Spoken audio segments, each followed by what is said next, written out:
भारताच्या पश्चिम हिमालयीन प्रदेशात आणि लगतच्या मैदानी भागात पश्चिमी झंझावाताचा प्रभाव जाणवण्याची शक्यता आहे।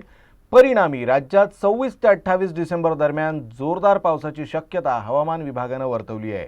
ढगांच्या गडगडाटासह गारपीट होण्याचीही शक्यता वर्तवण्यात आली असून यामुळे रबी पिकांना फटका बसण्याची शक्यता आहे। सध्या पश्चिम बंगालच्या उपसागरात कमी दाबाचा पट्टा सक्रिय असून राज्यात मध्य महाराष्ट्र, मराठवाडा आणि विदर्भात तुफान पावसासह गारपीट होण्याची शक्यता वर्तवण्यात आली आहे। हवामान विभागाने दिलेल्या माहितीनुसार भारताच्या पश्चिम हिमालयीन प्रदेश आणि लगतच्या मैदानी भागात 26 डिसेंबरपासून सक्रिय पाश्चात्य झंझावाताचा प्रभाव जाणवण्याची शक्यता आहे। या झंझावाताची मध्य भारताकडील पूर्वेकडील वाऱ्यांशी परस्पर संवाद होण्याची शक्यता आहे, ज्यामुळे अरबी समुद्र आणि बंगालच्या उपसागरातून मोठ्या प्रमाणावर आर्द्रता निर्माण झाल्याने हा पाऊस होणार आहे।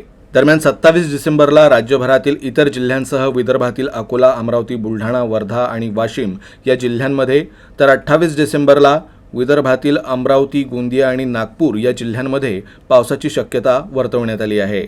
राज्यात गेल्या काही दिवसांपासून किमान तापमान वाढलं आहे। कडाक्याची थंडी कमी झाली असून येत्या काही दिवसात किमान तापमानात 2 ते 4 अंश सेल्सिअसनं वाढ होण्याची देखील शक्यता आहे। त्यामुळे वर्षाची सांगता ही पावसानं होणार असल्याचं हवामान खात्याच्या अंदाजावरून स्पष्ट झालंय।